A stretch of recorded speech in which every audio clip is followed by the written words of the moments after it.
Analogy का आपका question है, जिस प्रकार से 6 का संबंध 18 से है उसी प्रकार से 4 का संबंध क्वेश्चन चिन्ह की किस संख्या से होगा, ये आपको फाइंड आउट करना है A B C D option में से। तो इसे हम सोल्व करने की कोशिश करते हैं। अगर 6 को हमें 3 से गुणा कर दें तो आपका 18 आ जाएगा। इसी प्रकार से हमें 4 को 3 से गुणा करेंगे तो 12 आ जाएगा, लेकिन 12 यहाँ पर ऑप्शन में नहीं है, इस कारण से ये लॉजिक यहाँ पर नहीं लगेगा। नेक्स्ट हम कंडीशन लगाते हैं। अगर हमें 6 का स्क्वायर करते हैं, मतलब 6 गुणा 6 करते हैं तो आपका 36 हो जाएगा। 36 में हम 2 का भाग देते हैं तो 18 दुना 36 हो जाएगा। ये आपकी कंडीशन यहाँ पर सेटिस्फाई कर रही है। 6 से हमें 18 के लिए जाने के लिए हमने 6 का स्क्वायर किया और उसमें 2 का भाग दे दिया। सिमिलर कंडीशन हम आगे लगाएंगे। यहाँ पर 4 का स्क्वायर करेंगे जो कि हमारा 4 गुणा 4 होगा और उसमें हम 2 का भाग देंगे तो 4 चौके 16, 2 का भाग देंगे तो 2 अंटे 16, मतलब क्वेश्चन चिन्ह की जगह है आपका 8 मान आ जाएगा, जो कि आपको ऑप्शन नंबर सी में गिवन है। तो सी इस क्वेश्चन का आंसर हो जाएगा। क्वेश्चन में आपको 3 डायग्राम दिए गए हैं। इन तीनों डायग्राम में से शुरू के 2 डायग्राम में सभी डिजिट आपको दी गई है, जबकि थर्ड डायग्राम में बीच वाली डिजिट मिसिंग है। इसको आपको फाइंड आउट करना है A B C D option में से। तो इसे हम सोल्व करेंगे। तो सबसे पहले वाले डायग्राम की हम बात करते हैं। तो इसमें 2, 2, 4 और 3 का उपयोग करके हमें 33 लाना है। तो इसमें सबसे पहले हम देखते हैं 2 का स्क्वायर हम करेंगे तो कितना हो जाएगा, ये हमारा 4 हो जाएगा। इसी प्रकार से 2 का स्क्वायर करेंगे तो 4 हो जाएगा और 4 का स्क्वायर करेंगे तो हमारा 16 हो जाएगा। 3 का स्क्वायर करेंगे तो 9 हो जाएगा। अब सबको आपस में जोड़ेंगे तो 4 + 4 + 16 + 9 हो जाएगा। तो सभी को जोड़ने पर 16 और 4 20 हो जाएगा, 20 और 4 24 हो जाएगा और 24 में 9 जोड़ोगे तो इसका मान कितना हो जाएगा, इसका मान 33 हो जाएगा, जो कि हमारी सेंटर की संख्या है। तो हमने क्या किया, सभी संख्याओं का वर्ग करके उन्हें आपस में जोड़ा तो हमें 33 मान प्राप्त हो गया। सिमिलर कंडीशन हमें डायग्राम नंबर 2 और 3 में अप्लाई करेंगे। तो सेकंड में हम अप्लाई करते हैं। तो यहाँ पर हम 3 का स्क्वायर करेंगे, 4 का स्क्वायर करेंगे, 5 का स्क्वायर करेंगे और 2 का स्क्वायर करेंगे और इन सबको आपस में जोड़ेंगे। तो 3 का स्क्वायर कितना होता है, 9 होता है। 2 का स्क्वायर 4 होता है। 5 का स्क्वायर 25 होता है। इसी प्रकार से 4 का स्क्वायर 16 होता है। तो 16 और 4 कितना हो गया, 20 हो गया।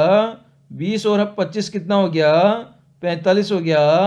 और 45 में अगर आप 9 जोड़ोगे तो संख्या कितनी आएगी, 54 आएगी, जो कि हमें सेंटर में गिवन है। तो इसी प्रकार से थर्ड डायग्राम में सिमिलर कंडीशन अप्लाई करेंगे। 6 का स्क्वायर करेंगे, 5 का स्क्वायर करेंगे, 4 का स्क्वायर करेंगे, 3 का स्क्वायर करेंगे और इन सभी को आपस में जोड़ देंगे। तो 6 का स्क्वायर कितना होता है, 36 होता है। 5 का स्क्वायर हमारा 25 होता है। 4 का स्क्वायर 16 होता है और 3 का स्क्वायर 9 होता है। तो 16 और 9 कितना हो गया, तो ये हमारा 25 हो गया। 25 और 25 कितना हो गया, 50 हो गया। और 50 में आप 36 जोड़ोगे तो आपका मान 86 आ जाएगा, जो कि हमें ऑप्शन नंबर डी में गिवन है। तो इस क्वेश्चन का आंसर हो जाएगा डी, आंसर हो जाएगा। क्वेश्चन है आपका जिसमें आपको बेमेल विकल्प का चयन करना है। इसके लिए आपको A B C D option given है। तो इसे हम सोल्व करेंगे। सबसे पहले हमें ए ऑप्शन को सोल्व करते हैं। तो स्टार्टिंग में हमारा 24 लिखा है, उसके बाद में 42 लिख दिया, मतलब 2 को पीछे लिख दिया और 4 को आगे लिख दिया। मतलब इसमें क्या किया गया है, संख्याओं का इंटरेक्शन किया गया है। स्टार्टिंग वाली को बाद में लिख दिया और बाद वाली को पहले लिख दिया। अब बी को चेक करते हैं, तो 36 लिखा हुआ है, 36 को उल्टा करके 63 लिख दिया, मतलब 6 को आगे लिख दिया और 3 को पीछे लिख दिया।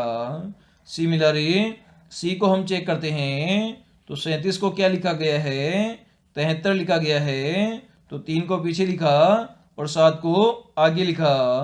इसी प्रकार से 35 को क्या लिखा गया है, 51 लिखा गया है, तो 5 को आगे लिख दिया, जबकि 3 को पीछे ना लिख कर यहाँ पर 1 लिखा गया है। तो डी हमारा बेमेल विकल्प हो जाएगा।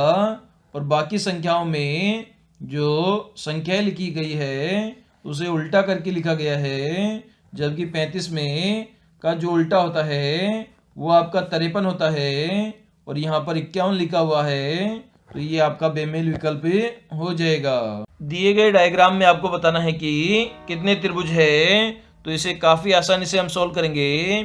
तो इसमें छोटे त्रिभुजों को काउंट करेंगे, 1 2 3 4 5 6 7 8।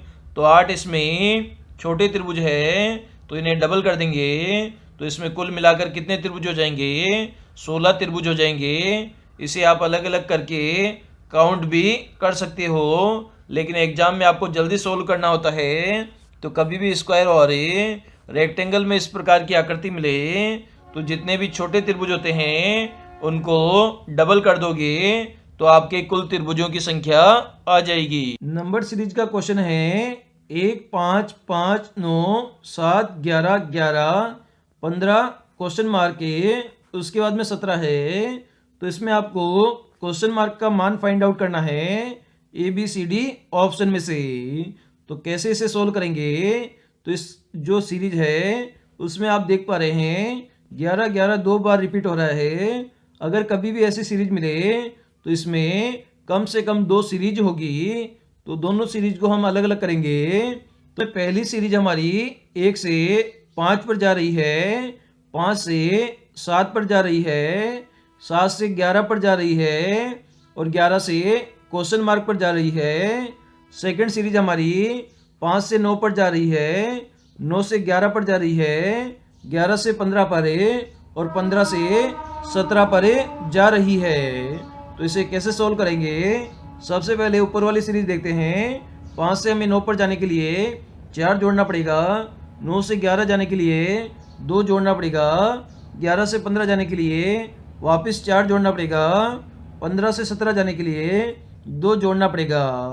मतलब सबसे पहले हमने 4 जोड़ा, उसके बाद 2 जोड़ा, उसके बाद वापस 4 जोड़ा, और उसके बाद में हमने 2 जोड़ा है। जबकि जो नीचे वाली सीरीज है उसमें हमने 1 से 5 जाना है, तो हमने यहाँ पर 4 जोड़ा है, 5 से 7 जाना है, तो हमने यहाँ पर 2 जोड़ा है, 7 से हमें 11 जाना है, तो वापस हमने 4 जोड़ा है। तो अब यहाँ से 11 से हमें क्वेश्चन मार्क पर जाना है, तो कितना जोड़ना पड़ेगा, सबसे पहले 4 जोड़ा, उसके बाद 2 जोड़ा, उसके बाद वापस 4 जोड़ा, तो हमें यहाँ पर 2 जोड़ना पड़ेगा।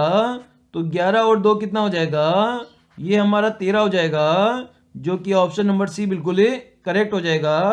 मतलब क्वेश्चन मार्क की जगह कितना मान आएगा, 13 मान आएगा।